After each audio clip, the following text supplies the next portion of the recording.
everybody. Welcome. I'm Mary Beth Prier. I'm a clinical psychologist in the pediatric CF program at UNC. And my co-facilitator today is Carol Chase, who is a social worker at Children's National Hospital. We have some great speakers today. We're excited for you all to hear about navigating healthcare psychosocial transitions throughout the lifespan. Here are our disclosures. So these are our 3 objectives today: to help you have an awareness of transitions throughout the lifespan, to know how to support patients and families, and to learn how CF care teams can help navigate these transitions. These are our presenters, a quick outline. So first, Sarah Strong. She is a school interventionist at Cincinnati Children's Hospital, will start us off. And then Abby Meacham. She is a clinical social worker at the Pediatric CF Center in Children's Hospital of Orange County. She's going to talk to us about promoting responsibility and independence. And then Allie Manning is a child and adolescent psychiatrist and assistant professor in the Division of Child and Family Mental Health at Duke University. She's going to talk to us about peer coaching for adolescents and young adult. Rebecca Bathon is a social worker from Washington University in St. Louis and will talk to us about the transition involved with transplant. And then Laura Dingra will talk to us about palliative care. And she is a health services researcher and clinical psychologist at the MJHS Institute for Innovation in Palliative Care and a professor in Albert Einstein College of Medicine. We're going to put these back up, but in case you all have any questions, here are the contact information for our speakers. And we'll bring this up again at the end, but some resources for you all to know about in terms of the Mental Health Advisory Committee, peer consultation groups, and different ways you can get involved.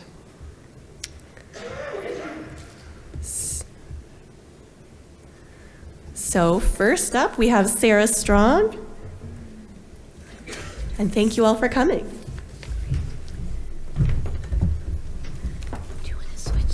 Good morning. Thanks for being here, everyone. As stated, I'm Sarah Strong, and today we'll be talking about preparing for school. These are my disclosures. I am very grateful that I have grant funding through the Cystic Fibrosis Foundation, and I also had some through the Boomer Esiason Foundation. Today, what we'd like to do is to review 504 plans, individualized education programs, what were some of the educational implications we saw from COVID, and some dialogue with families. So what is a 504 plan? So a 504 plan falls under Section 504 of the Rehabilitation Act of 1973. This was created because individuals with disabilities were facing discrimination, and they required specific accommodations to help them access the curriculum the same as their peers. What I like to call a 504 plan is that it levels the playing field. So you really look at what does that child need to be able to do the same things as their peers. And so that we make sure that what we're getting is not a rushed form of work, but rather the actual academic work that the child knows. So it helps to ensure that that child is getting success and actually being able to show what they understand. To qualify for a 504 plan, this is a federally mandated document, and what it is that you need to have a written diagnostic statement. Oftentimes there is a form from the school district that is required and it is specific to their school that needs to be signed by the doctor. It also helps sometimes to bring in after visit summaries or additional medical documentation for them. What this is, and this is a school-based plan, so we can say with 99.9% that the child would qualify, but it is a school-based decision, and so you really need to look at what the academic needs of that child are and what accommodations they need to be successful. So it's a conversation or dialogue. This is an example of medical documentation that could be provided to the school. This is my sample letter, but a very similar one can be found on cff.org if you're looking to be able to see some references for that. Some recommended accommodations that we typically use. Here's a list of them. I don't need to read them for you. I would say one of the biggest hurdles that we're currently facing is coming out of this COVID, and while we're still in it and figuring that out, understanding that our kids still require those infection control procedures and why that's so important. I think some schools right now are like, oh, we understand, we know why we have to do this, we understand this pulmonary aspect, but it's just reminding them that cystic fibrosis is unpredictable unpredictable and it's variable. And it really depends on that child, what accommodations they need. And it's really important that they continue to have access to that hand sanitizer, washing their hands, not having those shared materials, and that the parents are being informed of the infection control risks in school, such as the continued rise of COVID. If there's the large amount of RSV that's right now in the schools out there, it's important so then parents can make decisions with the medical team about what's best for their child. So we talk about a 504 plan, and the 504 plan, as they said, really levels that playing field. That is a federal document. The other document that a lot of individuals tend to talk about is individualized education programs, or IEPs. A lot of people also call them individualized educational plans, IEPs, but the proper name is programs. So what is the difference between the two of them? So the IEP falls under the Individuals with Disabilities Act. What this is that this is a document in which a child has to be evaluated for, and they fall under one of 14 different categories. So some of those categories that may sound like similar to for you guys is like learning disabilities, other health impairment, cognitive delay. These are different terms that they typically use. Dyslexia was recently added a few years ago. Before it was only 13 categories, now it's 14. And so what it does is through this evaluation process, it states that the child is not able to access the curriculum the same as their peers, and they require specially designed instruction. Specially designed instruction is saying, okay, this child needs specific interventions because they are at least like 2 standard deviations away from their peers, and we need to make up that gain to be able to help them create the same academic success. Well, what is the process to determine if a child needs that specially designed instruction? So I hope you guys can see this. This can be when initially talking to parents, right? Like you have a parent who is very upset because their child is struggling academically. Obviously, there's going to be a lot of emotions that are involved with that, which is completely understandable. This process takes time, and once this is relayed to parents, there can be frustration associated with that. So a parent needs to create a written letter to be able to request the evaluation. The school district then has 60 calendar days to begin the evaluation, okay? Then through that evaluation, which could be neuropsych testing done either if it was at the hospital, you could provide them that test, or the school psychologist may do testing with them. It can be a battery of assessments, or if you have an ADHD evaluation done outside of school, you can bring that in. Or if you are working with an autism center, different things like that, all these evaluations, OT, PT, speech, very important if you have any of these to be able to provide them. At Children's, we have a wonderful reading and discovery center where we are working with children who have different reading difficulties, such as dyslexia, and that can be really helpful to schools. For one thing, if school psychologists are wonderful and they do amazing work, but the time that they have to test kids is limited. And so if you want a more thorough neuropsych evaluation, that's where you would want to put a referral in and go through your institution to be able to have that additional testing and information. Through that evaluation process, this is a school-based decision. You sit down as a team, and parents are part of that team. I would be a part of that team for my kids if my families needed it, and they determine if the child is eligible or not. If they are eligible, then they have 30 days to be able to create that IEP. Then they have 10 days, if it's accepted by the whole team, 10 days to implement it. So as you guys can see, you're kind of like, oh gosh, yes, this is a process. Every year, the document is updated because we want to see what is the growth that the child is making. Are those goals and objectives still appropriate, or do we need to tweak them to make sure that we're meeting their educational needs? And every 3 years, the child is reevaluated to determine if they still require services. So for example, if a child is in kindergarten, requires reading services, and then we get to, second, third grade, and we're like, oh, they're on grade level, they no longer, require this, or potentially maybe we can just do accommodations through a 504 plan. Or most schools have something called response to intervention, which is where a child could still get intervention services, but not be on an IEP.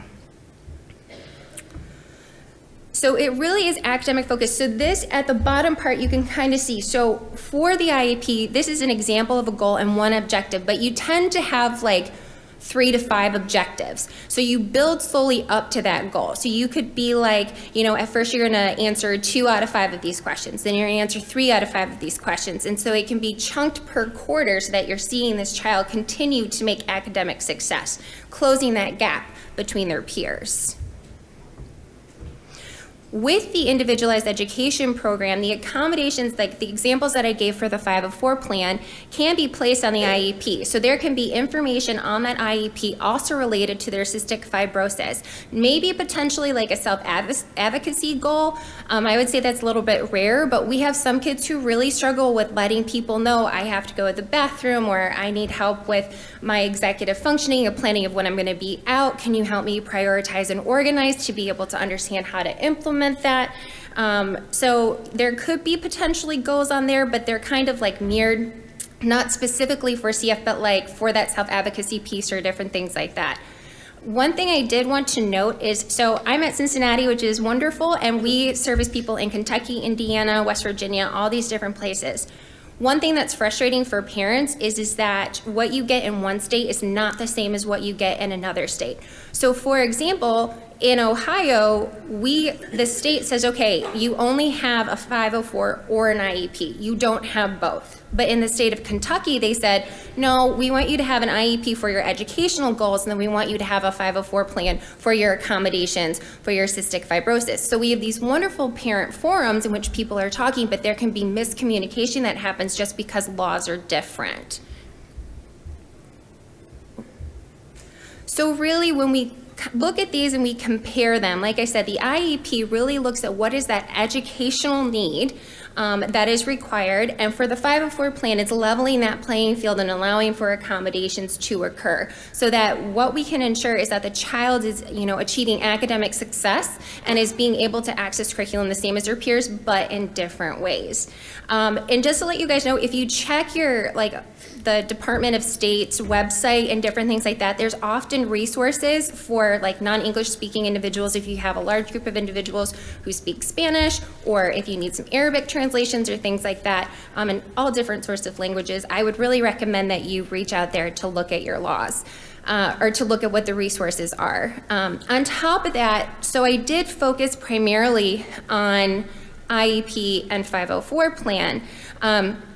But what I did want to say is that there's something called homebound instruction, and homebound instruction is when a child misses a specific amount of school, then they are allowed at a specific number of hours per day that they miss or per week that they miss, and a certified teacher can be able to then help them make up that time. Now, once again, the laws for homebound instruction really depends on your state. In the state of Ohio, they have to miss 10 consecutive days, and then they can get up to 5 hours, 1 hour per day for the week. So if they're out 10 consecutive days, then they can be able to get that help that they need to catch up.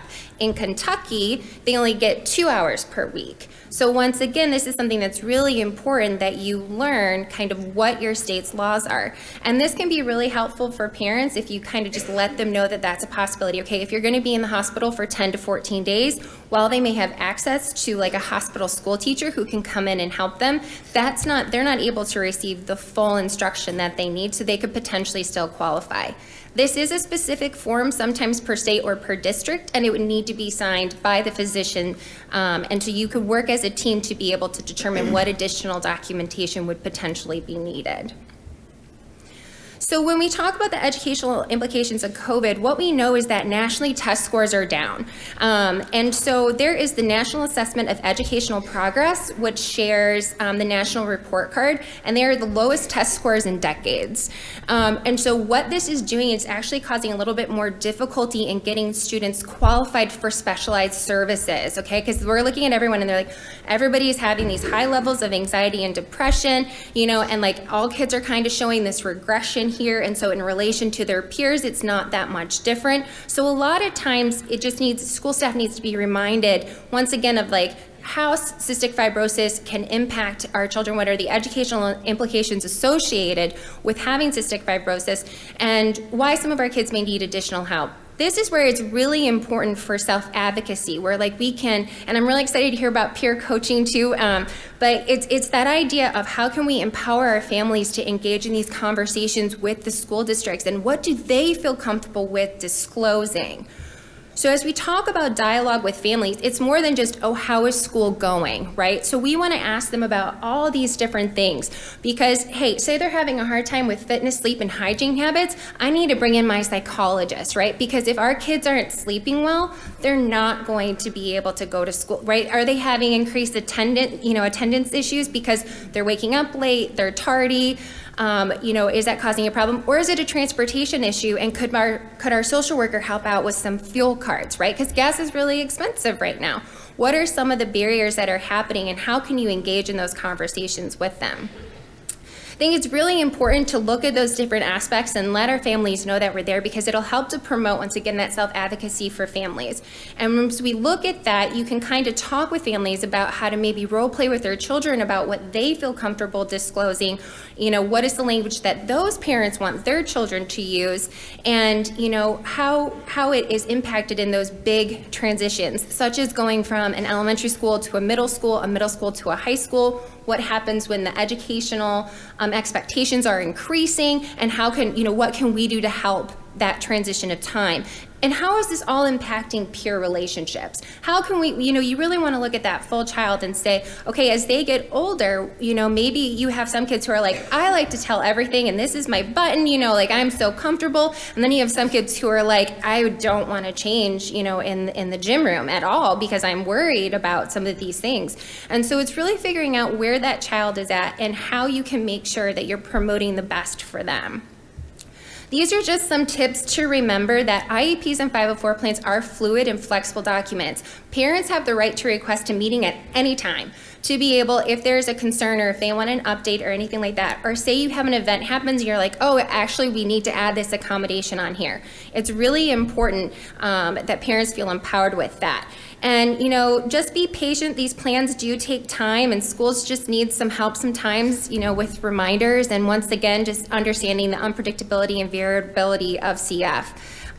We do have a poster out right now. It's number 274. And what we did was we surveyed all of you wonderful people to look at what resources are out there for schools, like for school services within the hospital, and what are some of the things that you guys are interested in. And so if you want to see what other centers also reported out on that survey, like I said, it's 294. And then we also just had a paper published in the Journal of Pediatrics that looks at 3 years worth of our data and pulls out the different themes that we saw that were concerns for our parents and what they required resources for.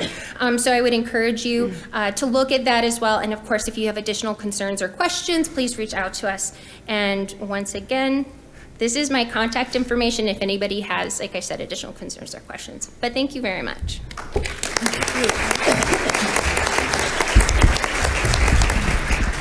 Thank you so much, Sarah. Cincinnati is lucky to have you. It's a great role. Next up is Abby Meacham, and I should have also mentioned at the end we'll have a discussion with all of the panelists, so please use the app to put in any questions in case you are worried you might forget them. Thank you. Hi, I'll ask you to please excuse my voice. Just for fun, I lost it earlier this week, and I haven't yet found it. Again, I'm presenting on promoting independence and responsibility through co-producing goals, and there are no relationships to disclose. So as we know, strengthening health literacy and promoting transition readiness is important when managing a chronic condition like CF. This includes developing an understanding of CF, being able to communicate with others about one's health, and learning to perform treatments and administer medications. In kids and teens, it also includes learning how to navigate peer relationships, family, school, and all the other ups and downs that come with growing up. It's in this learning how process that we see a gradual growth in responsibility and independence. And it's growth in these two qualities that we see that's important in this transfer of ownership of care from the caregiver to the patient. As a care team, we play an important role in preparing and supporting families through this process. And one way that our care team has been able to help families is through co-producing annual goals. It began with the QI project that we started in September 2020 that revolved around me co-producing annual goals with patients. You can see the SMART aims listed at the bottom of the slide. Eligible patients range from kindergarten age to age 20, and they're developmentally ready and able to participate. I would meet with the patient and caregiver at quarterly visits, introduce the concept of transition, and then I would partner with them to co-produce an annual goal that they would work towards that year. Then at their next visits, I'd check on their progress and see how I could help them. Once we felt like we had a good process in place for actually co-producing the goals, we made a new SMART aim, and we shifted our focus to engaging the entire team. Our SMART aim was about multidisciplinary goal discussion, which meant that we wanted the patient to discuss their goal with more than one team member or more than one discipline. This team approach meant that we could all use our areas of expertise to help the patients meet their goals, whether it was through providing education or teaching new skills or reviewing techniques. As you can see, by June 2021, after using a variety of tools and PDSAs, 65% of visits included multidisciplinary goal discussion, and by just last month, almost a year and a half later, this increased to 82% of a total of 375 eligible visits. So since we started, our patients have created a total of 255 goals. These are the most common ones by age, and I think it's a good illustration of the various milestones and phases that our patients go through from early elementary school to early adulthood. Some key takeaways are the younger patients tend to choose to learn about CF, such as learning the names and purposes of medication or learning how to perform aspects of their treatment. As they get older, they tend to want to learn how to initiate treatments or to remember how to take their medications on their own. Our teenagers, there's this definite shift away from CF-specific goals and this emphasis towards wanting to have goals about education, exercise, and even getting their driver's license. And not surprisingly, our young adults choose goals that have some level of adulting required, such as wanting to learn to order their own medication. Goals relating to athletics and recreation are really common, but particularly with ages 5 to 13. Examples of these would be wanting to learn to do an ollie on a skateboard. I have no idea what that means. The group who are the most eager to set goals are the little guys, the 5 to 8-year-olds. Their goals accounted for 31% of our total goals, despite only representing 19% of our eligible patients. So we wanted to better understand our patients' priorities, so we divided the goals into categories based on the milestones from CF Rise. 40% of our goals fell into the living with CF category, which is about planning for the future, maintaining a healthy lifestyle, and building and strengthening coping skills. 28% fell into the understanding CF category, which is basically goals about learning the basics of CF. 25% fell into the taking CF treatments and therapies, which includes goals like wanting to put the vest on by themselves or connect the hoses by themselves, stuff like that. And then finally, 7% are in the managing CF care group. Those take longer to achieve. They're for older patients, usually stuff like they want to schedule their appointments by themselves. So there are several trends that stood out, but two that stood out the most were of the 70 goals that were in the understanding CF category, almost half came from the 5 to 8-year-olds, which tell us that younger kids are ready and willing to learn, and it supports this idea that we really should be starting education early. And second, almost a third of the goals in the living with CF category came from 14 to 17-year-olds, which I think really emphasizes this window of opportunity we have to get to know our teenagers better by getting to know them outside of CF. One of the primary ways we've been able to promote responsibility and independence is by encouraging our patients to be active participants in their health. So first and foremost, we never assign a patient a goal.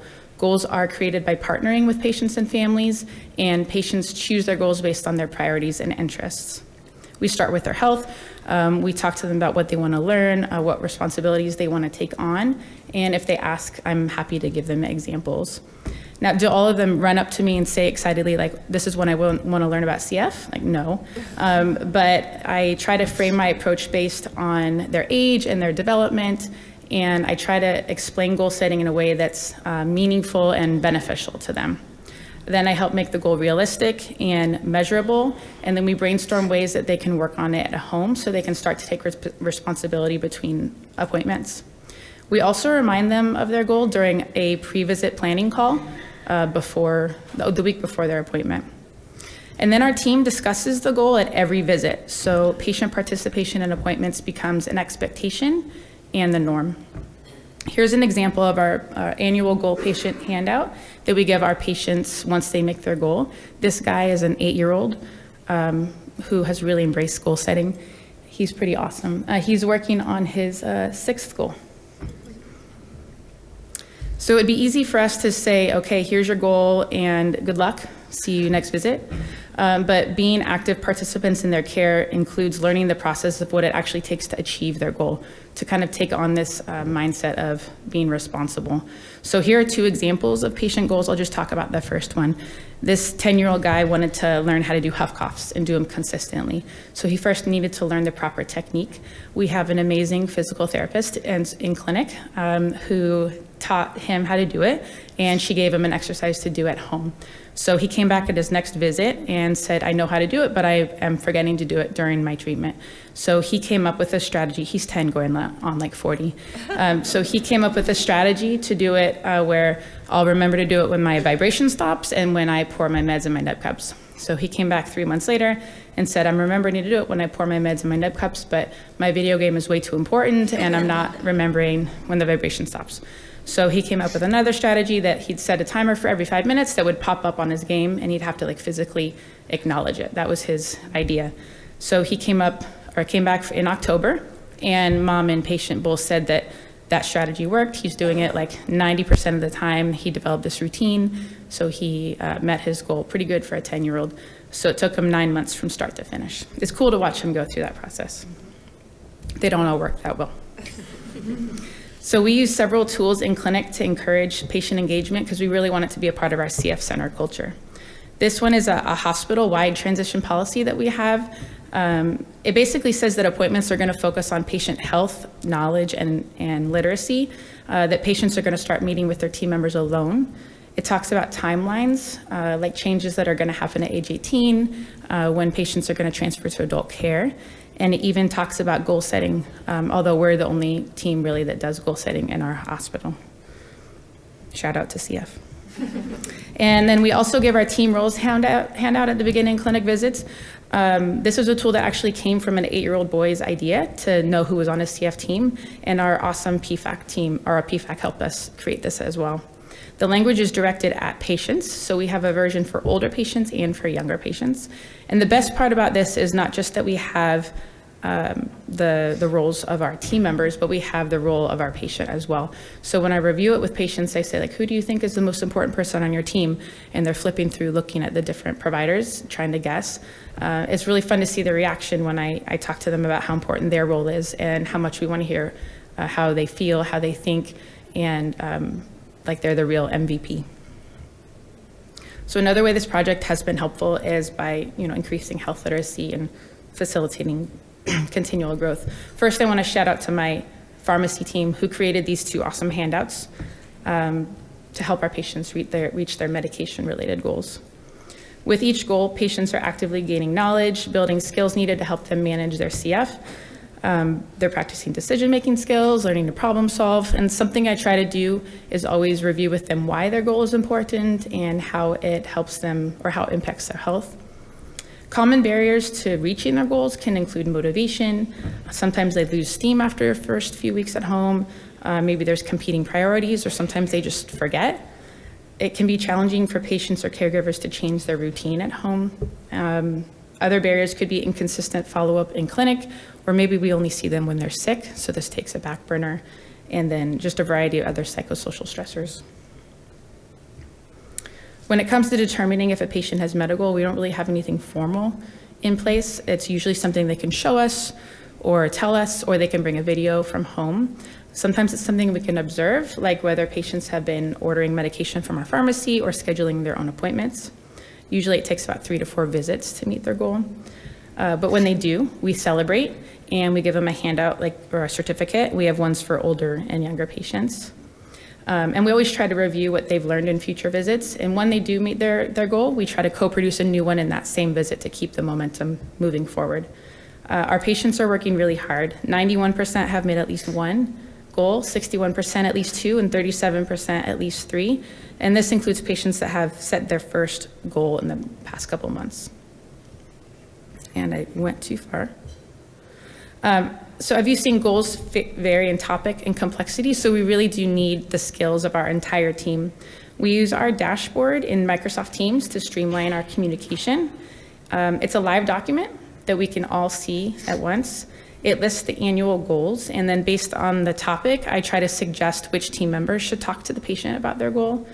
Throughout the visit, we collaborate, we discuss updates, we see how the patient's doing. And although I am the one who typically co-produces goals with patients, other team members have started to do this as well. So it's my hope that this is only going to increase with time.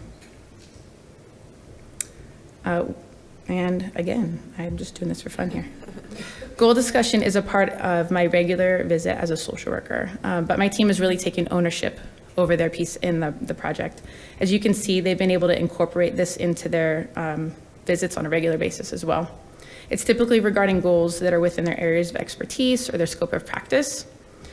For example, our pharmacist often helps with medication-related goals, or our psychologist may help with procedural anxiety or sleep schedule, really anything.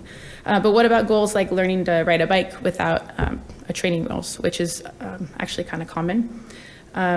My team will embrace these discussions as well, because while we may not be experts in teaching kids to ride bikes, I know I'm not, if you ask my 5-year-old son, but we all have a responsibility to invest in our patients' growth. And along these lines, the project has been more meaningful and effective because we embrace all aspects of health and well-being, not just focus solely on CF. While all goals can be linked to improving some aspect of the patient's health, sometimes patients do select goals that are not CF specific. Sometimes they want to explore goals in other areas of their life if they're otherwise consumed with CF all day long. So we create space for that dialogue. Additionally, some patients are focused on mental health. We all know the impact CF can have upon mental health, so it's likely that that goal can be directly related to CF, but sometimes they're general, such as using strategies to improve organizational skills with schoolwork. And in every situation, we do need to consider the impact of family and cultural values. Understanding the roles and expectations within our families, as well as their approach to CF, is important. It's not our job to impose goals or to force transition readiness, but with mutual respect and understanding what's meaningful to the patient, goal setting can be used in ways that fit the family narrative. Embracing all aspects of health means looking closely at that living with CF category that I mentioned earlier. You can see some examples here. My favorite is to do my own laundry. He's still working on that, by the way. The fact that this category had the highest percentage speaks to a lot of things, but one of which is the importance of addressing life outside of CF. These goals speak to what's most important to the patients, like their hobbies, their hopes, their passions, and their lifestyles. No, they're not about vest treatments or learning the basics of CF, but all of them speak to maintaining a healthy lifestyle, planning for the future, improving their mental health. As we discuss these goals, we can also build rapport, we can gain trust, we can strengthen our relationships so that we can be better equipped to help patients navigate challenges in the future. So this project grew very quickly, and we haven't been able to get any formal feedback from our patients yet, but I've seen patients that were once shy or reserved become more engaged. I've had siblings ask to set goals in appointments. I've seen patients surprise their parents with what they know and what they've been able to learn, and I've seen a shift in the way our team approaches care. When we celebrate with patients, we reinforce that the skills that they have used to meet the goal are skills that they can translate into other areas of their life. These are innovations that take just a few minutes, and over time, we hope it can help prepare our patients to be more independent and responsible as individuals, not just as patients with CF. Happy birthday to my daughter who turned 8 today. Thank you.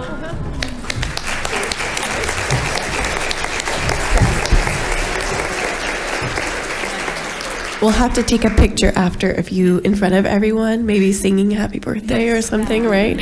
Thank you so much. Those are great resources and lots of questions in the app for our first 2 speakers, so please remember to do that.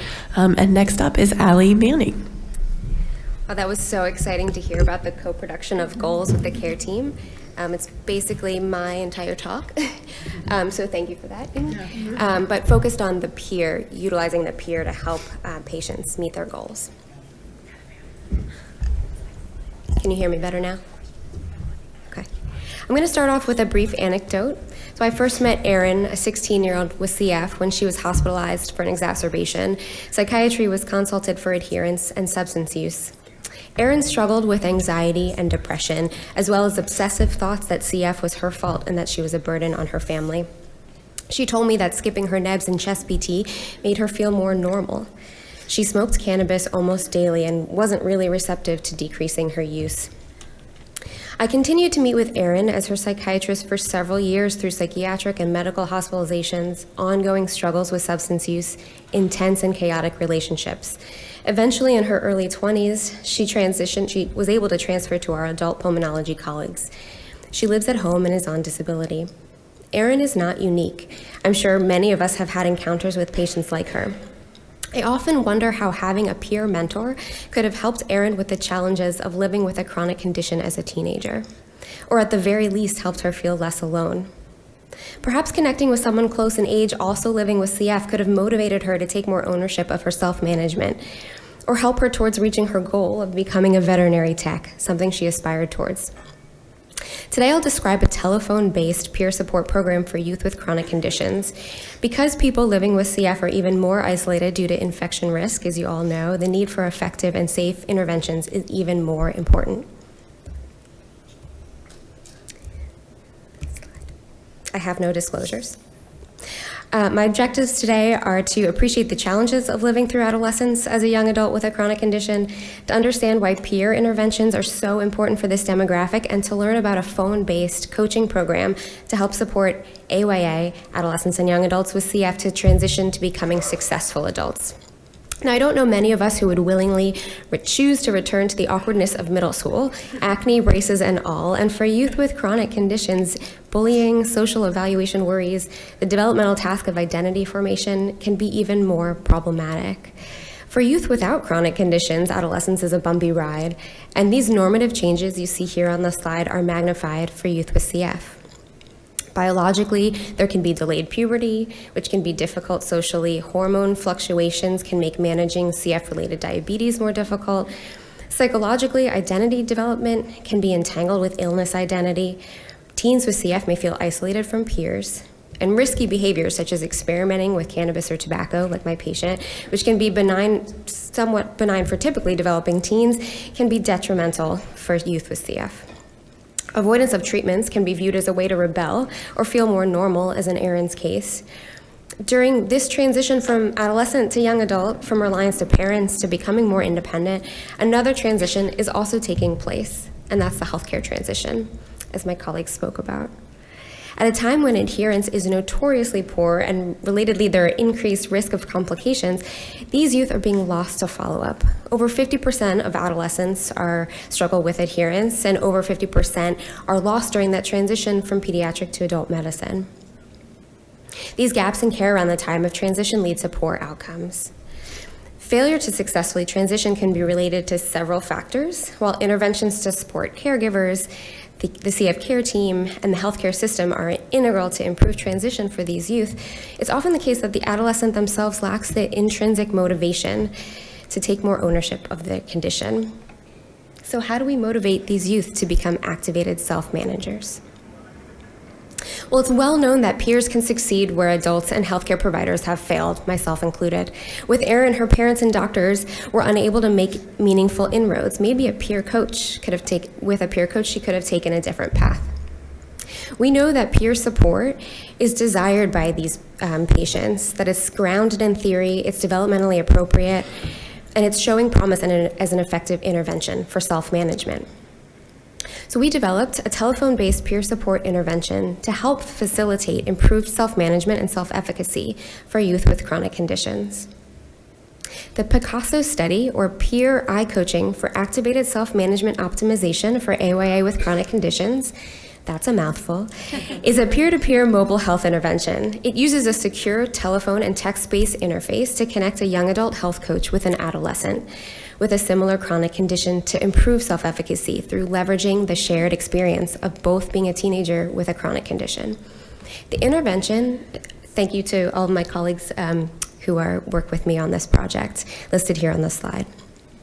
So the intervention is based on self-determination theory, which posits that people have basic needs for competence, autonomy, and relatedness, and that meeting these can support increased self-motivation, empowering patients to feel competent and autonomous by supporting them in reaching goals they themselves set, and helping them feel more connected through working with a peer with a similar condition, support improved well-being and activated self-management. So how does this really work? Well, in our study, participants are adolescents and young adults ages 16 to 22. They receive 1 year of peer health coaching from a slightly older AYA, also with a chronic condition. Coaches are hired as part-time employees. The conditions are represented here, and they're grouped into 3 categories based on level of severity and intensity of self-management. Importantly, we use what's called a non-categorical approach, which means that participants aren't necessarily paired with someone with their exact same condition. There's good data to support that simply having a chronic condition and being a teenager is enough shared experience to build a good match between participant and coach. In terms of our study aims, we're specifically looking at how coaching affects patient activation, self-management, health-related quality of life, transition readiness, and emotional health, using the respective scales you see here. The study runs over a course of 5 years, and we have about 18 months left, so I don't have good hard data to share with you yet. But so far, we've recruited 182 participants, including a cohort of individuals with CF. Participants are randomized 2-to-1 to the coaching intervention or an attention control group that gets bi-monthly newsletters about transition-related topics. We've trained over 30 coaches. As I mentioned, the intervention runs over a year. Participants receive weekly coaching calls that are about 30 minutes each for the first 3 months. And then the calls move to every other week for the next 3 months, and then monthly for the last 6 months of the study. Over the course of the study, the participant works with their coach on setting goals that are aligned with their values and taking steps to achieve them, like you heard one of my colleagues speak about. The coaching calls are highly structured. The first call is an introductory call where the coach and participant get to know one another. With the help of their peer coach, participants develop a vision for their future best self and identify their values, which they'll use to guide the development of health and wellness goals and take action towards achieving them. And we've also found that many of our teenagers also set goals related to adulting rather than specifically CF management. The remainder of coaching focuses on maintenance of progress. The health coaching approach uses evidence-based strategies, including motivational interviewing, non-directive support, and a values-based framework to foster enduring adaptive behavioral change and promote self-management. Now, many of us went to school for a long time to be behavioral health professionals, and you may be wondering how we train our young adult coaches in these theory-informed strategies. Well, it's a lot of training, so we've developed a comprehensive training curriculum that includes over 50 hours of content, both asynchronous and synchronous, and we shifted to Zoom trainings during the pandemic, as I'm sure many of you have. As I mentioned, the training is theoretically grounded and adapted for AYAs, and coaches receive a lot of ongoing individual and group supervision, and the group supervision is facilitated by experienced coaches. So what have we found so far? So qualitative data from our pilot study supported the satisfaction and feasibility of the intervention and revealed qualitative themes of the value of the shared experience, making progress towards one's goals, and the usefulness of coaching. So far, results of the current study are similar with these similar themes. We know that consistent participation for this group of young people can be challenging, so we looked at levels of engagement of participants in the program and found high levels of engagement as measured by completed calls. So out of a sample of 40 participants, over 2/3 completed 8 out of 12 of the expected weekly calls for the first 3 months, and over half completed at least 11 calls. And if you are a parent of a teenager, this should strike you as alarming, because it can be nearly impossible to get these young people to answer the phone. Interestingly, level of engagement was similar regardless of whether the participant and coach pair had the same condition. Our coaches do make active efforts to engage participants via texting through the app, and the use of a phone app may have contributed to the high engagement levels we're seeing. So we also looked at the degree of connection between coach and participant. Our postdoc Sam Brocken studied working alliance among 32 dyads, or participant-coach pairs, across the first 4 coaching calls. Participants completed the Therapeutic Alliance Quality Scale immediately after the first 4 calls. The TACS is a 4-item scale that includes questions such as, did you feel like your peer coach would stick with you no matter what? And did you feel that your peer coach understood what it feels like to be you? And we found very high levels, 4.5 to 5, just right off the bat from the first call. We also found that the AYN peer coaches from different backgrounds established a strong early alliance, which may speak to the value of working with just a similar aged peer. Sorry about my arrows. I mentioned qualitative data from our CF participants so far shows similar themes to the pilot study, and I'll share a few select quotes with you now because it's much more effective hearing the participant actually speak to you rather than me read a quote. Hopefully the audio will work. The significance of the shared experience for these youth really cannot be understated. I'd honestly say that knowing like her having CF as well, I think that really was the only thing, because you know, like with CF, you can't like be within 6 feet of each other, and so I've never had something like that. So like just being able to talk to her, like she did understand. Like my parents have been, like I was diagnosed when I was 5 months old, so they've been with me every step, and they understand what CF is and everything. But like they don't have that extra understanding of like what it actually feels like, just like nobody does until they have it, you know? It's knowing that, like, I guess that's the only difference that she has it, so she can understand that. You know, the volume is a little low. Could you all hear that okay? In this quote, the participant talks about the goals that she worked on with her coach. The image you see here is of our wheel of health, similar to what one of my colleagues presented. Our coaches use this to help the participant decide which area of their health and wellness they'd like to make change in. We've set so many goals, I can't remember all of them, but I do remember probably a few of them. We worked on disease related, so like treatments, working on like doing treatments better and weekly. We did exercise. We did mental health things, like learning how to like express emotions about specific things that might be hard for me. We did just like overall like health, like eating, like I said, exercise. We did I actually already said this, but communication and talking to my parents about certain things and being more independent. There's so many I can't think of the rest. And here the interviewer asked the peer coach, asked how peer coaching helped the participant become more independent. I definitely would say that this study did help with that, because that was also some of our goals, were to try to do things like on my own without having my parents, even just like the slightest of calling in a prescription myself. And so I've done that. I've learned to do that more. Finally, we've seen that being a coach has an impact on the coach as well, and we're beginning to study this. I'd like to share 2 quotes from one of our coaches with cystic fibrosis. And then, it goes both ways, just knowing that I'm not alone, and like the things I went through, like other people go through them too. And nothing has stopped for me. I still have CF, like I'm still in that boat. So being able to hear from people, even though I'm like the coach, they're still doing as much for me. And like their motivation and their accomplishments are motivated me to make my accomplishments as well, and set goals for myself and meet them, and watching them kind of work through this process has taught me how to go through the process. So I think I'm learning so much from them, and just knowing I'm not alone. And then it goes both ways, just knowing that I'm not alone. And so Sorry. Exactly. Sorry, there was one more quote, but they started playing at the same time.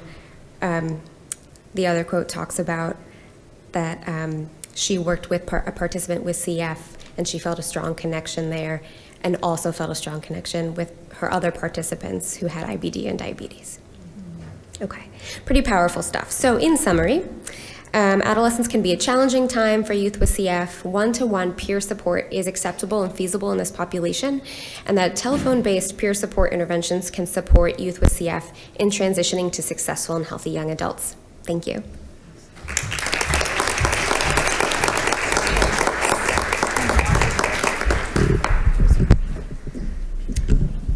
Thank you, Allie. I definitely would raise my hand that I do not want to go back to adolescence. So next up is Rebecca. Thank you so much.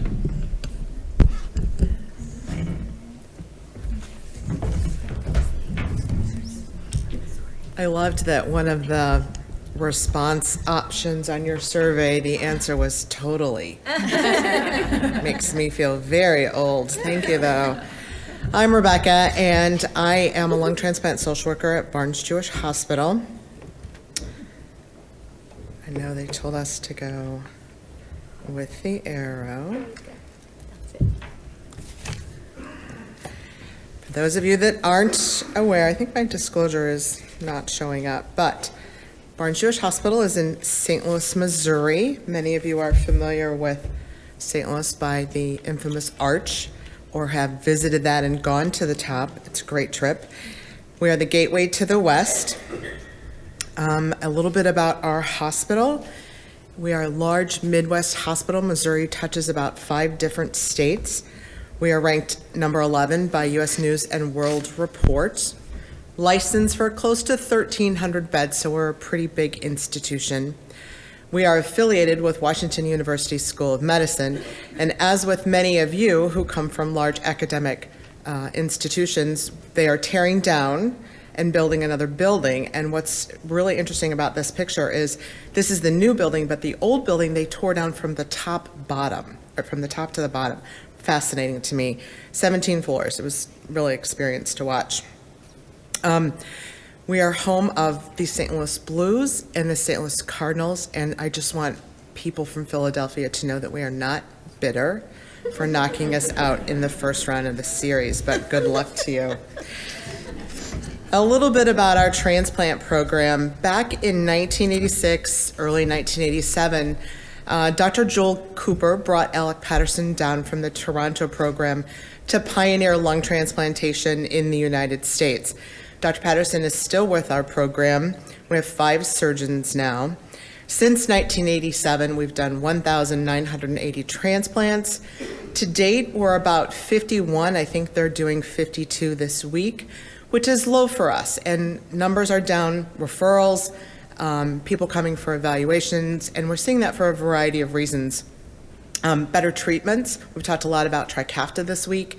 Even better treatments for pulmonary fibrosis, COPD. So we're seeing people putting off transplant for a while. Our survival rates are above the national norm. The last time I looked, CF was about 6.5, almost 7 years. And we have a strong collaboration with a top pediatric program in St. Louis Children's Hospital. For those of you that are familiar with lung allocation scores, our patients fall between 30 and 40, which is a little bit below the national norm. That rating scale goes from 0 to 100, 100 being the sickest of the patients. And we don't really see scores change much unless their oxygen needs at rest change. So obviously somebody who is on BiPAP or is on a ventilator is going to be closer in the 85-90 range. I've had the pleasure of working with Steve for quite some time, and he sent me some dialogue, and we've talked about just his journey for several years. But he said, when I think about what my expectations were of having a lung transplant almost 20 years ago, I think of the statistics that I looked up on the computer that was given to me by Make-A-Wish Foundation. It said that 50% of transplant recipients lived past 5 years. That statistic still resonates with me. So when you think about what he, at the age of 18, was thinking about his survival, and now this December, we're going to be celebrating his 20 years. That's pretty powerful. For those of you that are familiar with all the work that the CF Foundation does, there are 21 statements regarding care, including transplant, and these are guidelines that for transplant include early referral. We're looking at having discussions early regarding transplant, sending patients to transplant programs way before they're in crisis, way before they need a transplant, so that those team and patient family dialogues and conversations can start. It also really encourages, and I'll talk more about this, having key disciplines in your team address some of what we call modifiable barriers. And that may be that social work is working with the CF social worker to address fundraising, or that the pulmonary or the rehab people are working on exercise tolerance. For us to be listed for transplant, the goal would be to walk on a treadmill for 30 minutes. So those may be things that CF teams can start to work on with patients to prep them for the evaluation. And what we've learned over the years with a project that we've been involved in with the Foundation on the Learning and Leadership is that the open communication between the CF team and the transplant team is key.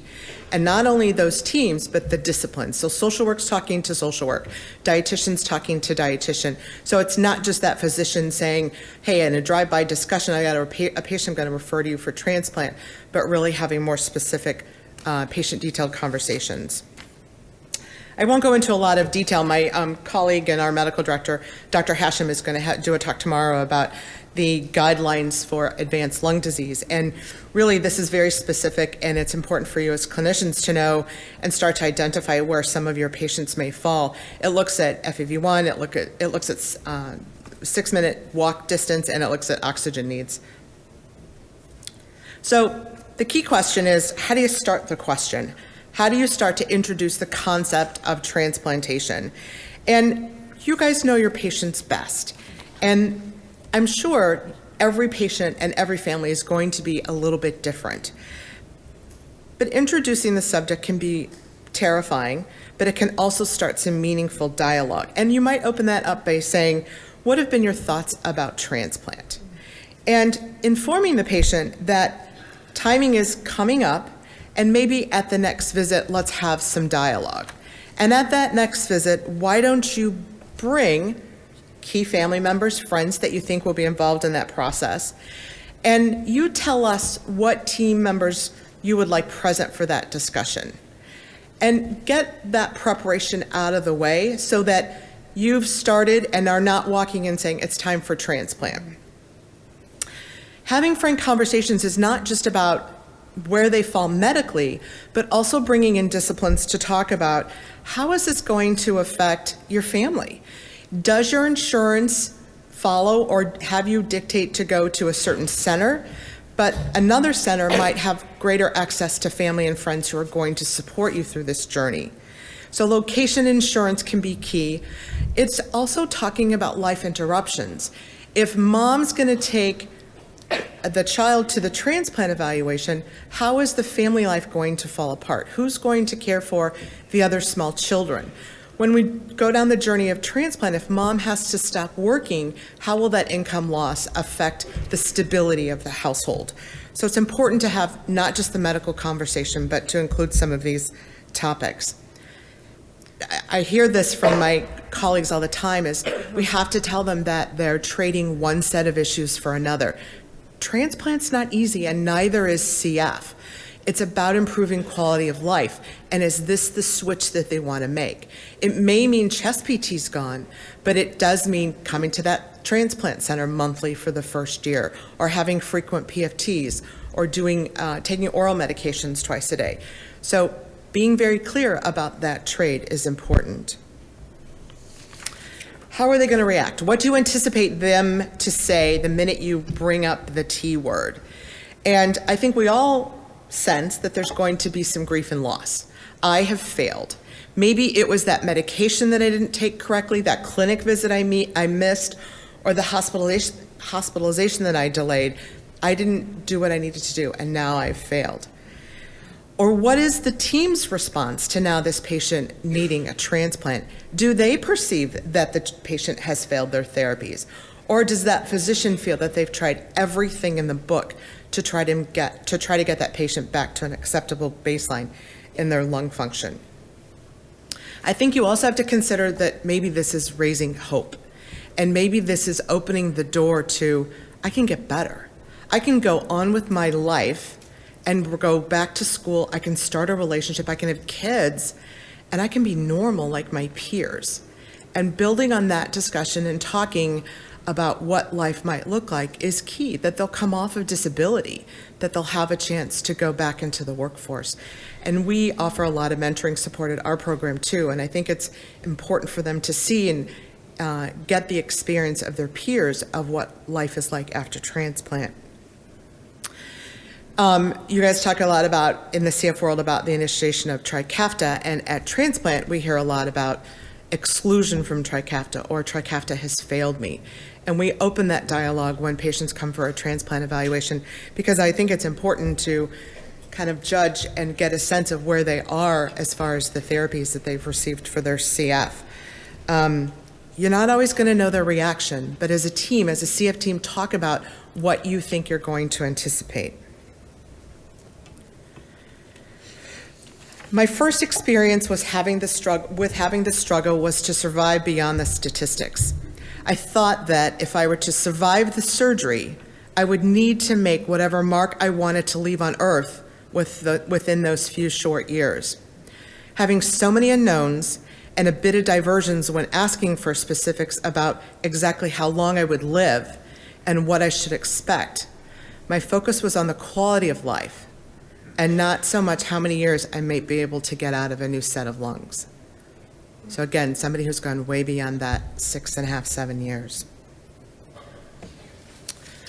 Many of you in the room probably remember Martha Markovitz. She was a pioneering social worker in both CF and transplant, and we had the privilege of working together on many projects over the years. Unfortunately for us, she is retired and playing with her first grandchild, but good for her. Martha and I presented a talk on the impact of transplant referral on mental health. And there's just so much out there, and we've learned so much in the research that we've done and in the literature review and just in talking with patients. And she shares that one of her patients at the age of 25 said, first had the talk, not the one we traditionally think of, 2 years before transplant. It felt like Atlas had finally surrendered his crushing burden to me. The atmosphere collapsed upon my already weary shoulders, and a violent buzz invaded my ears. You can't anticipate this stuff, guys. You can't visualize what everybody will react to when we have these discussions. The work by Kathy Ramos in some of her focus groups found that patients react to transplant most dependent on what their physician's view is on transplantation. And if that's negative, we will see patients and families have a negative view. But if it's positive and reinforcing, that will be the opposite. Many patients don't realize the significance of their disease, but it's important to have that dialogue early in the process. By the time they get to me, I'm asking, what is your perception? What was that dialogue like when you started that conversation? And where do we go from here? Our program has a 4-day intense testing starting at 7 o'clock on Monday morning. Patients usually arrive on Sunday night. They meet with all of our team members, a dietitian, myself, our physicians, and our goal is to give them an answer about their candidacy by the end of the week. As you can tell, this is a sample evaluation schedule. I have trouble following the recommendations to prep for colonoscopy. I can't imagine what this is like. Pretty overwhelming. The one thing that I will share is since probably the last 6 months, we had to stop this, but we've re-implemented our mentor meetings. So all of our patients get to meet with two patients who've been transplanted and ask them just about any question that they want to about what it's like to go through the process. Our outcomes from that evaluation can include premature, pending, maybe there are things that they need to work on, list, meaning we're going to be bringing them back probably in the next 3 months for surgical clearance and education, and unfortunately sometimes there are patients that aren't candidates. I want to touch just a little bit about psychosocial assessments. For those of you that were in our session yesterday, Sam and I shared a lot about a case that she recognized, I recognize that the impact of a social work psychosocial assessment at a transplant eval is pretty intense. It can cause issues that will be re-traumatizing to a patient, but they're really tough questions that are going to help us learn a little bit more about the patient and their support. And this, again, gets back to that close collaboration between a CF and a transplant social worker. And it can also confuse the role for those of you that are doing both. For those of you that have that role of being both the CF social worker and the transplant social worker. So it's important to think about what your backup is, or maybe considering using colleagues for those evaluations. Transplant trauma is very real. It's defined as an overwhelming amount of stress that exceeds one's abilities to cope or integrate their emotions with their experience. I won't go into a lot of detail because time is running out, but please know intubation, chest tubes, incisions. For those of you that use Epic, this is what somebody's going to look like 24 hours post-op. They're going to have 4 chest tubes, they're going to have an ET tube, they're going to have a G tube or a NG tube being fed, and this is pretty overwhelming. And everybody is fearful of waking up on the ventilator. Post-transplant mental health is very real. Amanda Du has done some work looking at that occurrence afterwards. We do see some delirium that will clear up, usually within 4 or 5 days. But again, depression, anxiety are all things where our key role as mental health providers is to address that. When the answer is no, that usually means we refer back to the CF center. We then become the bad guys and give that patient back to you. That could open the discussion for going to another program. Laura's going to talk a little bit about the role of palliative care. We don't do that really early on in transplant, and I know it's a little bit different in the CF world. I'm going to skip over this because my red light is flashing, but certainly some more insight. And then for those of you that are involved with the LLC, this is a nice graphic, and hopefully these slides will be available, but it kind of talks about the 8 phases of transplant. And this is very fluid because you may go 1, 2, 3, back to 1. You may go all 8 at one time, but it helps kind of spell and make that a little bit clearer. But here's really what I want to share. T was referred to us back in April of 2020. He was listed for transplant in April of 2022. He had some stuff to work on, some modifiable barriers, plus he was premature for transplant. After he was listed, we had to make him inactive for a short period of time. He was transplanted September 2nd. During the time in which we knew him, he had 9 hospitalizations, 3 at our institution. You can see this is the distance between Kansas City and St. Louis, a good 5 hours. And one of those was for COVID, during which he was made inactive on the transplant list. He had 15 office visits during that time for CF and transplant care. So a lot of going back and forth.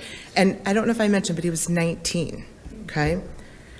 But since then, he successfully completed his GED. I think his physician was most proud of that. He came of age, he turned 21. He initiated fundraising.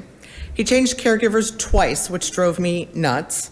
He moved to a new state, so new insurance. Parents changed jobs. He cut his hair. I think he broke up with a girlfriend during this time. Got his driver's license, but he received a lung transplant. So November 30th, I get to send him back to the Kansas City team. We will co-manage him. We have a document that we've developed on who's going to be doing what. He'll still come back to us, but Kansas City will take over a lot of his care. But what's rewarding for me is I get to send that secure email that says, guess who's going to the OR? And Kansas City gets to send their love and support back to him. Thank you.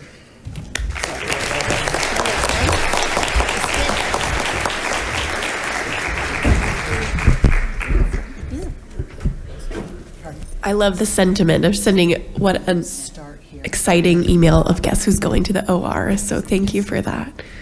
And our last speaker is Laura, who's going to talk to us about palliative care. And then again, afterwards, we will open it up to questions.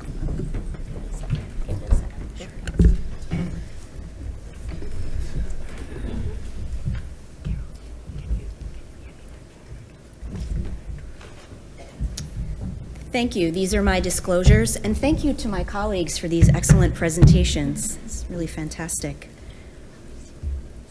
So today, I'll be discussing a communication approach, and this is something that all providers can consider using if they're thinking about engaging an individual with cystic fibrosis and their loved one in a serious illness discussion. So let's begin with a definition of palliative care in CF care. Palliative care is a clinical approach. It's focused on enhancing quality of life by managing the illness burden that's experienced by people with serious chronic illness and their families from the time of diagnosis forward. Palliative care occurs alongside usual treatments, and it's individualized according to the patient's and family's unique sources of illness, burden, and their distress, as well as their unique values and preferences. So I'll just highlight one important point, and that is palliative care should begin from the time of diagnosis forward. It's not just intended for the end of life, but rather it's meant to occur throughout that lifespan. So in 2017, the CF Foundation convened a 36-member multidisciplinary committee, and they established the first ever palliative care guidelines in CF. These recommend that CF centers assess individuals with CF of all ages, along with their caregivers, to identify unmet palliative care needs annually and after triggers. And this includes things such as hospitalizations, the onset of new comorbidities, the worsening of disease severity, or other major events. So the goal of this assessment is to identify high-frequency problems, such as emotional distress, distress from physical symptoms, and the need for advanced care planning. So the guidelines provided an impetus for a national study. This is currently underway, and it's called the Improving Life with CF study. This is a pragmatic trial that's implementing the palliative care guidelines in 5 CF centers across the country. So one of the things that we feel is really important is that this is a partnership. It's a partnership among CF centers, a palliative care institute, and individuals with CF and their loved ones. Mass General Hospital is the lead site. The MJHS Institute is the data coordinating center and the education hub for the project. And they've established a collaboration with 5 CF centers that are implementing the palliative care guidelines at their sites. And these include Emory University, Northwell Health North Shore, Northwell Health Lenox Hill, and Stony Brook Health. And this is a fantastic group to work with. What is the Improving Life with CF project? This is a new approach for primary palliative care. It's developed, is implementing, and is going to evaluate this model in 5 diverse CF centers. This model incorporates new care processes, and it provides education and practice support to help CF care teams. It helps CF care teams accomplish 5 different things. Number 1, conduct both annual and triggered screenings of patients and caregivers to identify unmet palliative care needs. This is followed by appropriate triage based on a prompt assessment. It helps care teams get access to best practice treatment guides to assist them in assessing and managing high-frequency problems that are identified through the screening. It provides access to provider education, and this happens in 2 ways. 1, it's supported by a train-the-trainer approach that involves on-site education of care team members in best practices for palliative care, and it includes access to on-demand accredited CE webinars that address different palliative care topics that are important in CF care. It helps care teams conduct quality improvement initiatives, and it provides access to patient and caregiver educational materials. So we've created to date 10 different patient and family educational materials. These handouts focus on a range of different problems and symptoms, and they really focus on self-management. You can access all of these handouts on our project portal, improvinglifewithcf.org. We've also created 7 different best practice guides, and these can help CF care teams assess and manage common problems. We were really fortunate to have 2 outstanding experts, Dr. Russ Portnoy and Dr. Elizabeth Dellin, and they led the creation of a best practice guide that focuses on helping care team members engage patients and families in serious illness discussions. This is accompanied by an accredited CE webinar, and both of these resources, along with all of the materials, including 11 different CE accredited webinars, can be accessed on our improvinglifewithcf.org portal. So I want to summarize some of the great information that Dr. Portnoy and Dr. Dellin developed. Let's start with a premise. Individuals and their families living with serious chronic illnesses like CF can benefit from repeated, timely, culturally sensitive, and actionable discussions about their unique values, illness-related perceptions, or care preferences. So if you agree with this premise, then the important issues for us to discuss are: What is a workable model for having these discussions in CF care? And how might serious illness discussions improve CF care? What are serious illness discussions? Well, they're communications that can occur between health professionals and patients or families, and these focus on present or future illness-related values, preferences, expectations, or care preferences. In the literature, the term goal-setting discussions is sometimes used synonymously with a serious illness discussion. Some experts use the term advanced care planning, or ACP, to refer to the core elements of these discussions, but other experts consider ACP to be a subtype of serious illness discussions because advanced care planning discussions focus on future decision-making, not decision-making now. So let's discuss the who, the when, and the what. Who is appropriate for a serious illness discussion? All patients with serious chronic illness of any type are appropriate, and these include conditions that are incurable, are likely to progress, or may have a negative impact on quality of life. When should a discussion happen? Well, like most things, it depends. Some conversations are appropriate at any time. For example, periodically, during stable periods, like during a routine annual evaluation. Some are appropriate when there are signs that indicate the patient is having progressive illness, or when a triggering event occurs, something that changes the clinical status of the patient in a meaningful way, like a hospitalization. What should be discussed? Clinicians need to decide on the specific objectives in advance. It's important for you to have a plan in mind before you start one of these discussions. You have to decide what information is needed from the patient and family and what information that you in turn are going to provide to them. So serious illness discussions can have both general objectives and specific objectives. General objectives obtain information that help the clinician better understand the person or family. They allow a framework for decision-making, for providing and offering interventions that can support the patient and family where they are now and across the lifespan.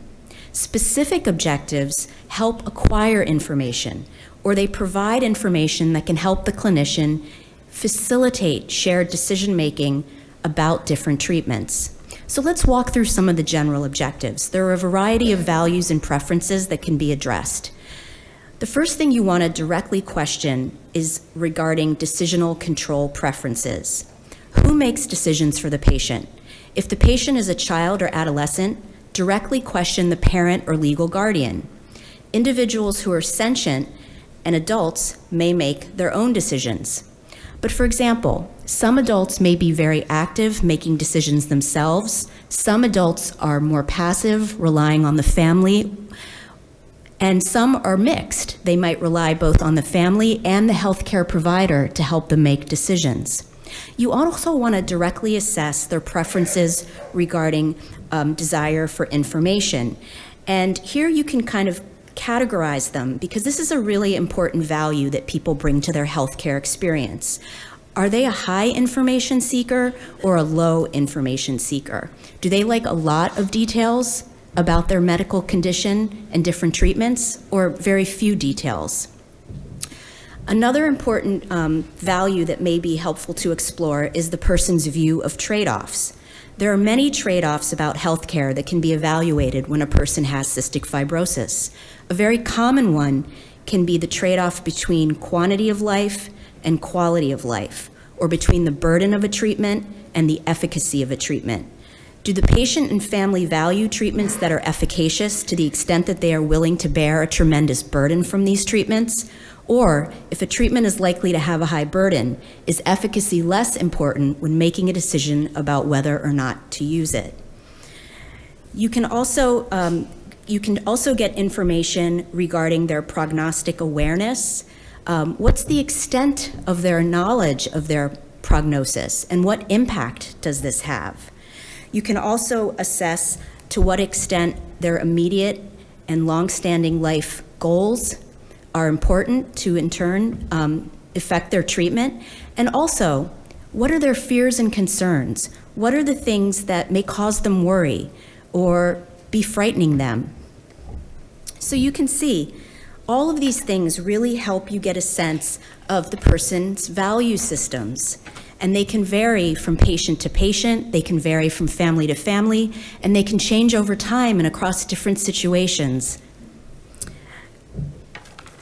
Another important set of objectives involves specific objectives. And in contrast, these help you clarify information that is actionable with respect to treatments or about certain treatments in the future. So here we can really gain an understanding of the patient's and family's views about treatments that may not happen immediately, but may happen in the future. So in this way, you can help prepare them, just like my colleague Rebecca mentioned. You can help prepare them because they're hearing about the treatments now. So these views about treatments may relate to decision-making about the use of CFTR modulators, about whether or not lung transplantation is an option to consider in the near future, or whether or not the patient wants to go into the hospital. So you can see here that all of these things can really help guide people in processing information and making good decisions about their treatment. So we've talked a little bit about the when and the what. Let's talk about the how. How can you meet these objectives? So I want to propose to you the use of a very simple communication approach. This is structured, it has 4 elements, and it's summarized with the mnemonic OPUS. And OPUS stands for O is opener, P is permission, U is understanding, and S is support. So let's start with the O, the opener. Here you just want to set the stage. You want to engage the patient and family in a neutral opening statement that's focused on a main objective that has been previously decided upon.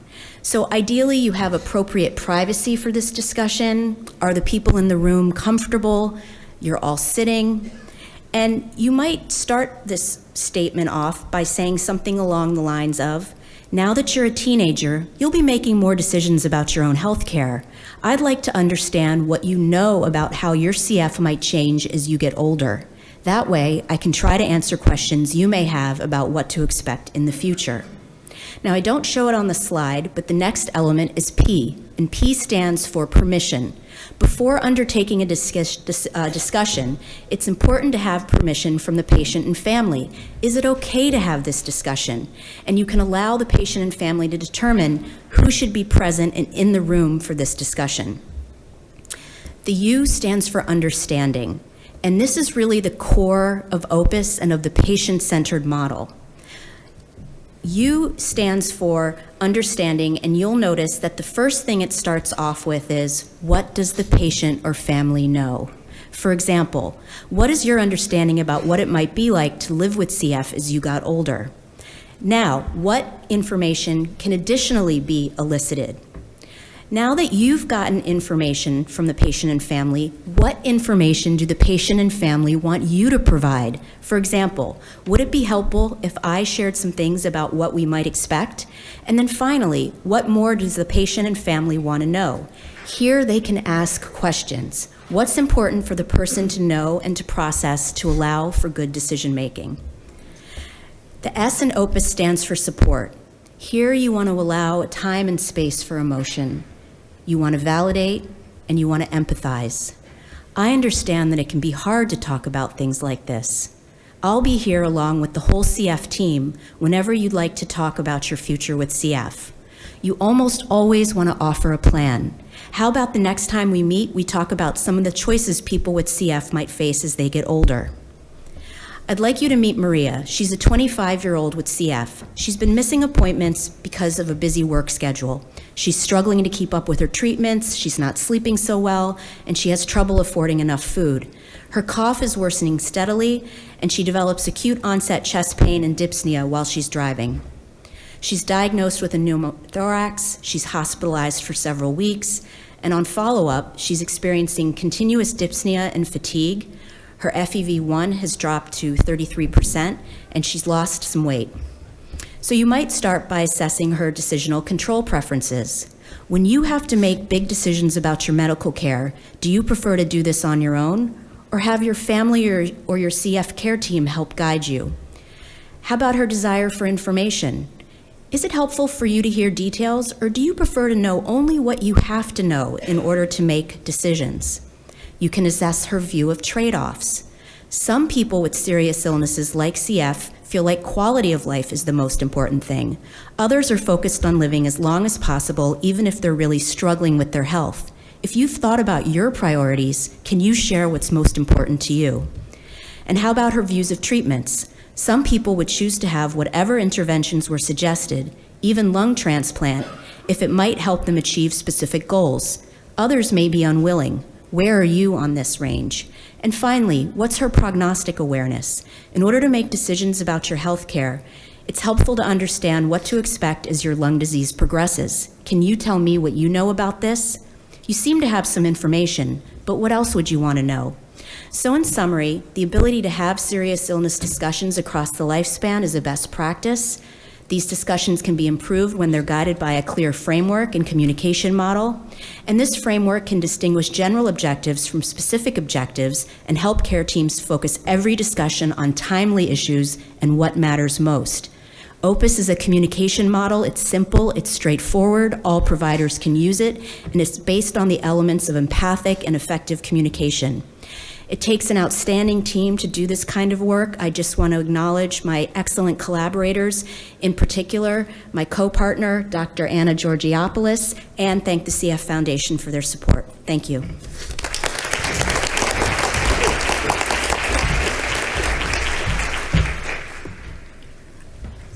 Thank you so much, ladies. What a great panel this morning.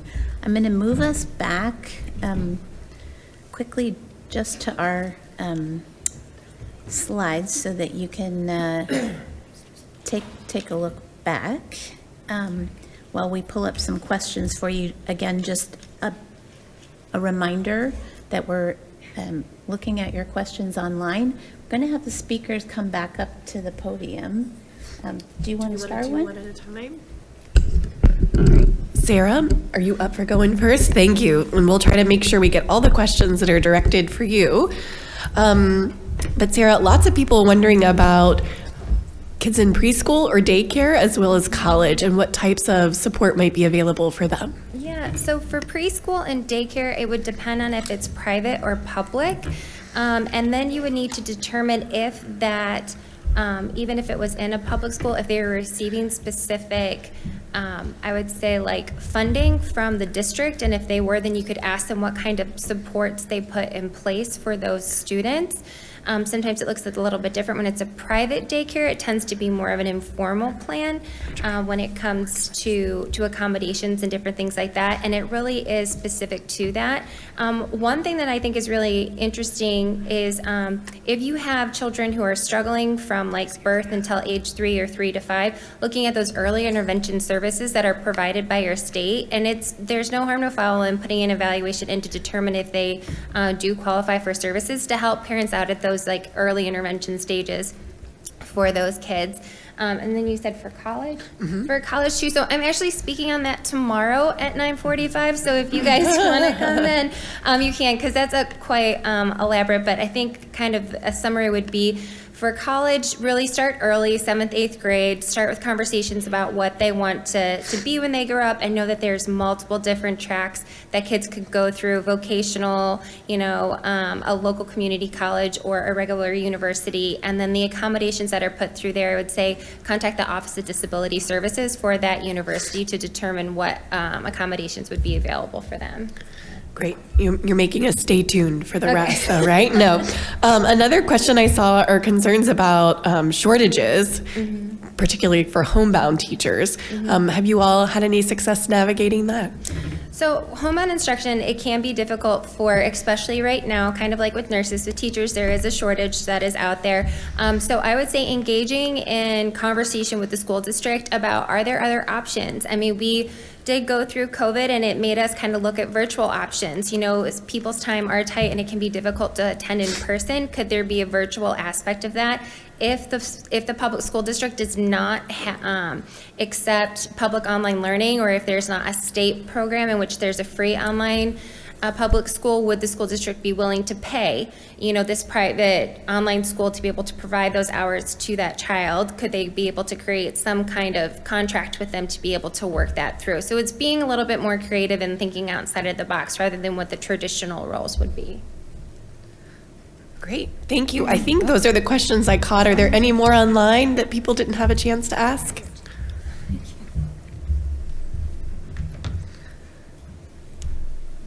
Okay, well, next up, we will invite Abby to come back for some more questions.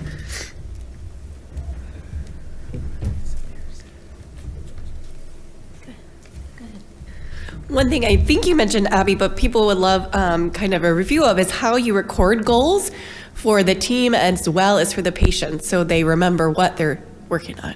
Yeah, so for the patients, we create that annual goal handout and we send it home with the patients.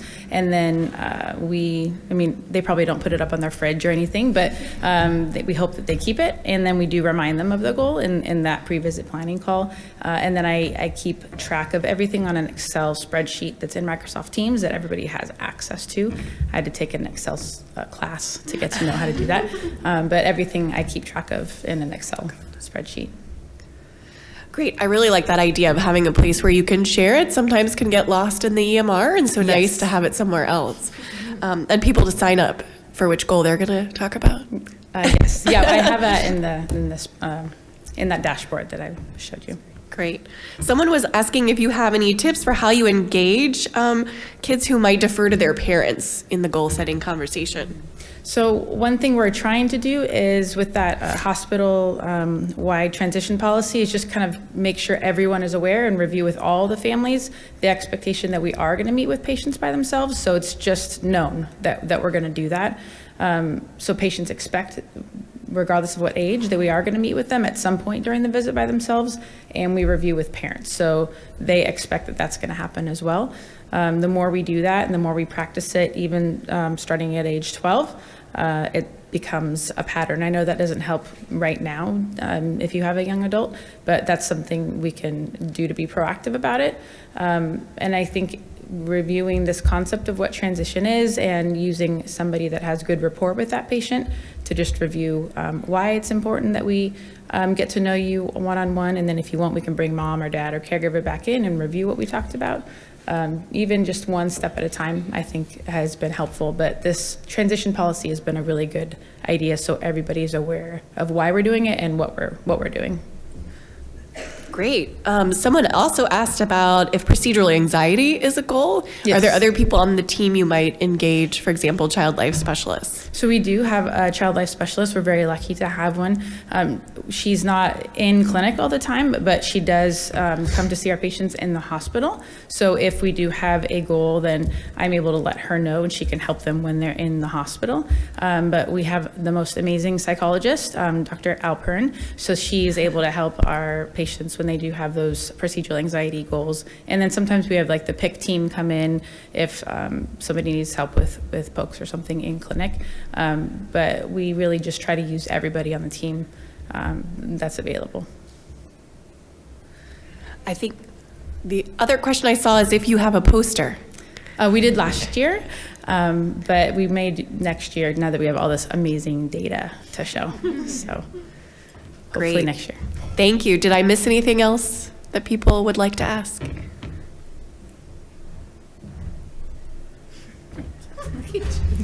All right. Next up is Allie.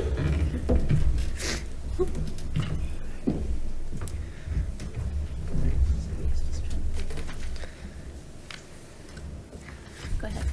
So a question I think a lot of people had for you, Allie, is how did you choose your coaches?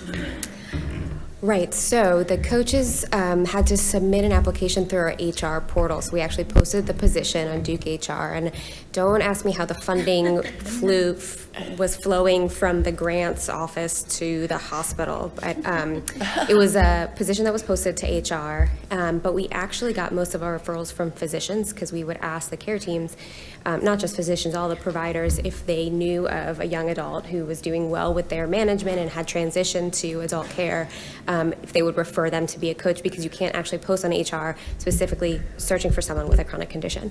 So that's how we got most of our coaches. And then we would interview them to accept them for the position. Another question is, how did you pay for the program? Grant funded. Grants, yeah. And the goal is to have it, to be able to show that it decreases healthcare costs, potentially hospitalizations, admissions, so that insurance companies would want to pay for to have a health coach in clinic. That's the end goal. Great. Someone wondered, when you think about the match, are you thinking about anything such as gender, ethnicity? So that's one of the things we're really interested in learning more about, what makes an effective match. We're not proactively matching people based on any of those characteristics. Basically, it comes down to coach availability. So whatever coach is next up to receive a participant, that's where within those 3 categories, that's where the participant will be matched with. Great. And then another question was, is this available nationally? I saw that question. I wish it was. It's available only to Duke patients at this point. Duke being snarky, huh? Only allowing, although I cheer for Duke.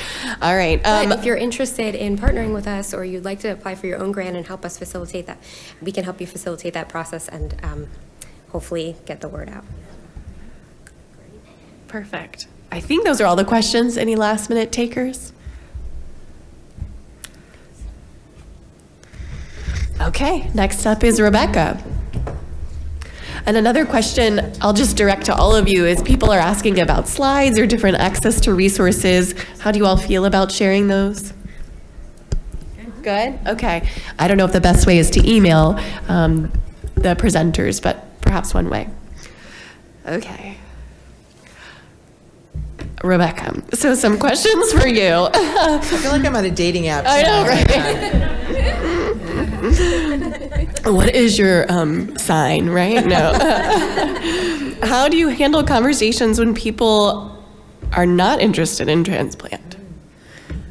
Great question. I think an assessment of where they believe their disease progression to be and what they see, I think what Laura has addressed as their future, their goals, what is that bucket list and how do they hope to get there? And then as a care team, how you can facilitate that, whether it's bringing in palliative, whether it's addressing other comorbidities, or just being support. Great. Can you tell us more about what it means at your center to be pending and how you help families reach goals? Sure. Pending is actually a category we've used for quite some time, meaning don't need a transplant right now. There are things that they need to work on, such as that rehab tolerance, that 30 minutes on the treadmill, weight gain, weight loss, work on maybe follow up with some renal function. Transplant may be in their future, but we need to sort out these other issues before we make the final decision. Great. Substance abuse, great question, Carol. And obviously in lung transplantation, no smoking, no chewing tobacco, no e-cigarettes, no cigars, no tobacco use at all. If you do have a positive urine cotinine, you know, we have a lot of people that chew tobacco. You have to be off of that for 6 months, and we will do random screens during those 6 months to make sure that you're not using. So that could be something that makes pending. We also, in the state of Missouri, have no legal marijuana. That may change in a week. But in transplant, no cannabis use at all. No gummies, no tincture, nothing. And who knows the reason for that? What is in that stuff, okay? So when you're immunosuppressed and you're doing things that aren't regulated by the FDA, we're very concerned. And that includes a lot of over-the-counter vitamins and stuff like that. It's just how we practice. Great. And then another question is, how can we better include transplant discussion throughout care, even when it is clearly not needed anytime soon, so it's not framed as the talk? Great question. I think it's a standard of care. You know, when somebody is diabetic, you start treating their diabetes. When their lungs start to fail, you start to think about what their options are. And I think it's introducing it very early on, that here's what we do when we get here, here's what we do when this might happen, so that the big T word isn't, oh, I've finally reached that, but rather it's that idea or that concept is planted early, just to know transplant might be in your future, and that's a good thing. We have success with transplant, so it's not as scary. Great. Other questions? Okay, thank you so much. Wait, don't go yet. I will say to Rebecca's comments, we also have had young adults who have shared with us that they do not prefer transplant, and we made our way down the palliative care road. And as symptomatology progressed and her condition worsened, she actually took a really big right turn and made it to transplant and was very successful in transplant. So my point here being, all of these things are moving, as you know. The other point I would like to make is I know there has been a significant amount of transition on our teams over the last year. New folks joining our community. Any new folks out there? So welcome. We are so glad to have you. I know a lot of this sounds super overwhelming. These folks are totally accessible. They all have emails. I also want to point out to you the different programs available to you through the CF community for your knowledge, education, benefit. So take a picture of our slide. There's a mental health collaboration network where as team members, you can join a Zoom community in your area. We will match you with groups so that you can do case consultation, you can ask questions, you can get resources, you will have people to help you. We also have a mental health committee doing a lot of work, back to our palliative care group doing a lot of work. I know for many folks, they sort of think, with Trikafta, we're not really going to need that anymore. I want to bring back to your attention that 7% who are not yet eligible. I had a patient die just 2 weeks ago.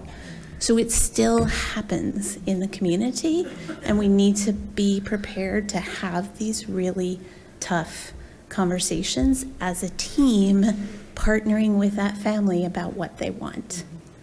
And we want to empower you to be those people. So let us know how we can help you. Thanks, everybody, for coming. We're going to let Laura answer one question. Oh, Is that one more okay? question, please. Jumping in. Sorry. The question for you is, how do you collaborate with the CF care team on when it's appropriate to begin discussion with patients? I wonder if they ever disagree with each other. Yeah, I think it's a really good question about what's an appropriate trigger. And, I think in some cases, like I said, it might be prompted by a disease-related or illness-related or healthcare utilization-related trigger. But also, I think it's if the patient and family asks to have a conversation, and this might happen quite naturally, while you're discussing things like different treatment options and helping people engage in good decision-making. I think it's highly variable. I think what we've seen in the literature is in other chronic illness sort of models, this issue of who should have a discussion, which care team or which member of the interdisciplinary team. Is it a combination of people together? Maybe one person who sets the seed, plants the seed, sets the stage, and then another clinician who comes in to answer questions that might be more specialized depending on what his or her skill set is. There's really no one model that fits all practices, the culture of every care team, and the needs of their population. But I will say that across the board, people in multiple different specialties and disease-related models of care report that they don't often feel empowered to have these discussions. and that they feel like maybe they don't have basic competencies in them. And we know that confidence comes with competency. So we hope that maybe some of these materials, as well as the materials that others here have created, which all have really parallel threads, right? It's really about effective communication and kind of meeting people where they're at and allowing a dialogue to happen, and creating a space for that. So I think once those fundamentals are in place and then you have objectives in mind, hopefully the rest will follow. But I hope I've answered your question. If not, please email me. Thank you.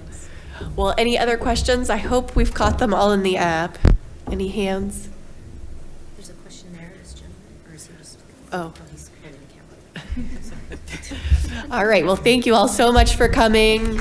And thank you so much to our speakers. Have a good rest of the day.